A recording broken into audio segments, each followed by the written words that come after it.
Hey everybody, well since 2006 I've been committed to creating exceptional real estate experiences for my agents, their clients, and our communities through the passionate delivery of truly remarkable service. How do we do that? Well, one of them is by creating a fun, fulfilling, and innovative work environment where everybody can prosper. Welcome to the second episode of the Distinctive Properties Show. So today we're going to talk a little bit about the coaching. At this point, coaching is in full swing. I think probably 75–80% of you have now had your one-on-one or group coaching started. So I hope that you all are excited, because I know and I'll speak for the managing directors, are extremely excited about what the Tom Ferry coaching method is going to bring to each of you in increasing your sales year over year. Remember, we had a huge increase year over year in the average agent's sales, and so the pressure is on, right? And so we believe that Tom Ferry and the coaching that we're providing to you is hugely valuable. So if you haven't bought in, buy in, right? So for today, best practices, I want to continue on. Last week we talked a little bit about the 5 challenges that agents were facing. And we were talking about the survey that Tom Ferry and his organization did, showing people that have been coached by him versus non-coached folks. So I want to kind of keep going on that. And behind me, what we have here is, I know that it's going to shock you, right? That the agents that earn more money, they all have more sophisticated lead generation systems.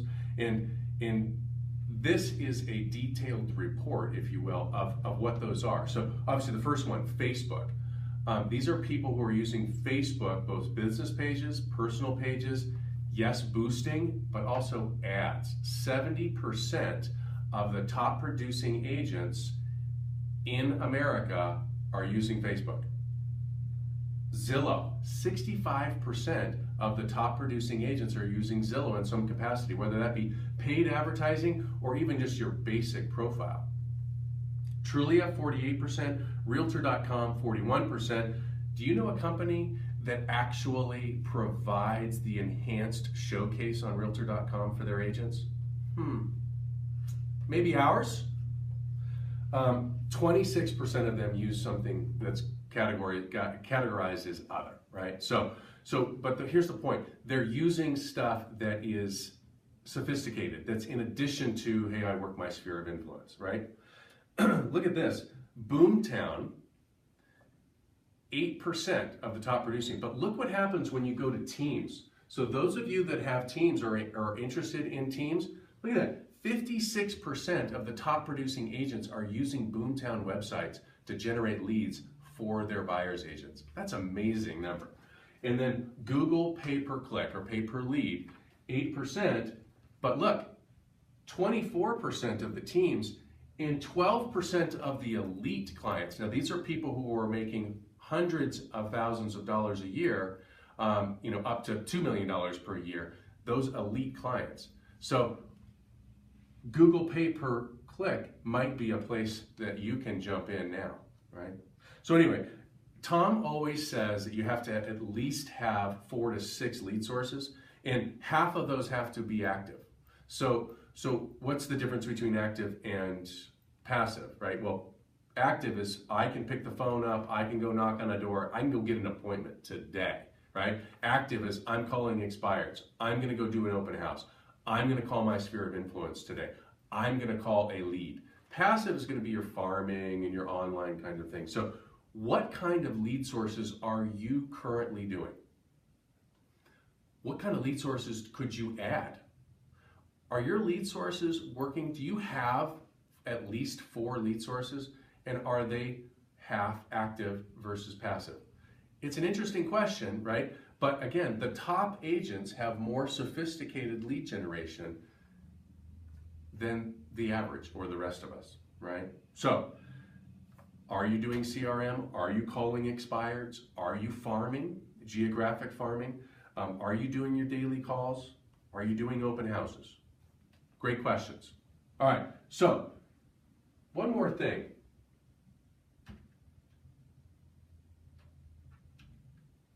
This was really interesting to me. The power of 5, right? So follow with me, right?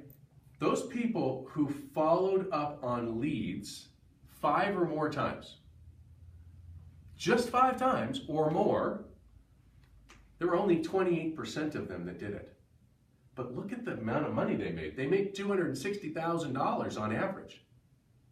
Are you making $260,000? If you're not, maybe you should be following up on the leads that you do generate more relentlessly and more consistently. The second one is prospect. These are hours of power, right? Do you prospect? Do you do hours of power 5 or more times per week? Well, 25% of the agents that were surveyed here do, and they make over $300,000. Do you want to make over $300,000? 5 hours, just 5 hours of prospecting or more per week. And the last one is open houses. I had a great conversation with a client today who said, well, I don't do open houses. Okay, but you want to make $1 million this year? Yeah. You made $100,000 last year. You got to do open houses, right? I mean, can I get an amen? You got to do open houses, right? So I love this. Did you do 5 or more open houses in a month? This is not a week. This is a month. Only 12% of the people surveyed, again, this is over 3,000 agents, said that they did 5 or more open houses each month. But they made $358,000 on average. Do you want to make over $350,000 a year? If the answer is yes, that seems like a good place to start. Do 5 or more. So anyway, it's the power of 5. We'll talk more about that in the subsequent episodes of this show, but I thought that was pretty amazing. All right, so let's move on to the next. As you all know, each time you do a transaction, we send out a nice little request for feedback on you, for testimonials. And I like to take sort of the best ones and read them to you here on this show. And so I've got 3 great ones today. The first one that I'm going to start off with here is for Chris McDonald. Chris's client says, Chris was a blessing to have. He was assertive, he was aggressive in a positive way, prompt, timely, with advertising, communication with showings, and closing the deal, exclamation point. Awesome, Chris, awesome. So the next one is for Kurt Selich. I cannot say enough good things about Kurt. He was always on time, courteous, thorough. He was in tune with finding us the right house. I couldn't have asked for a better realtor. His knowledge of real estate and all the hoops that he jumped through, all the T's he crossed. Thank you, Kurt. Awesome job, man. Great job. And the last one is for Dave Elmblad out of the Vail office. Dave's clients say, we were very pleased with the marketing efforts of both Dave and Coldwell Banker, and know that the many open houses that Dave held really did pay off because the buyer ultimately came from one. We would recommend Dave for sure. So awesome, Dave. That's really great work. So if you all get a testimonial and you'd like me to recognize you, would you please send it to me? I don't get all of them, so it would be fantastic. I also want to do a little shout out for some new agents that have joined us. Chris and Lalita Heineman, Lauren Abrams, Felicia Bishop, and the most recent addition, Jen Peterson. We're very happy to have you all. I hope that you will enjoy our show, our culture, our company. If you see them walking around your office, would you please give them a high five, give them a hug, and welcome them to the family. Lastly, well, probably not lastly. If you know me, I'm going to keep talking. But distinctive angels. Again, are you looking for a way to give back? As you all know, our culture is about giving first, and part of that is that exceptional experience to our communities. We do that through this distinctive angels.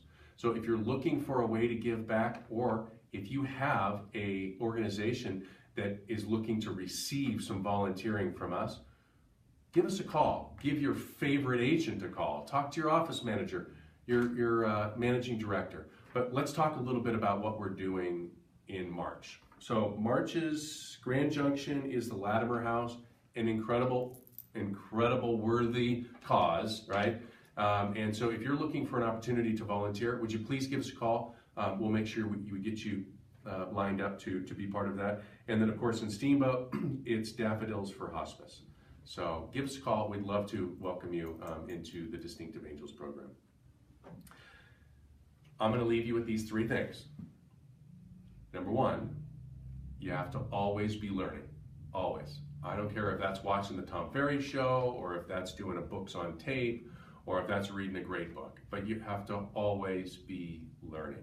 The business is changing, it's always changing, and in order to deliver a truly remarkable experience for your clients, you have to be on the cutting edge.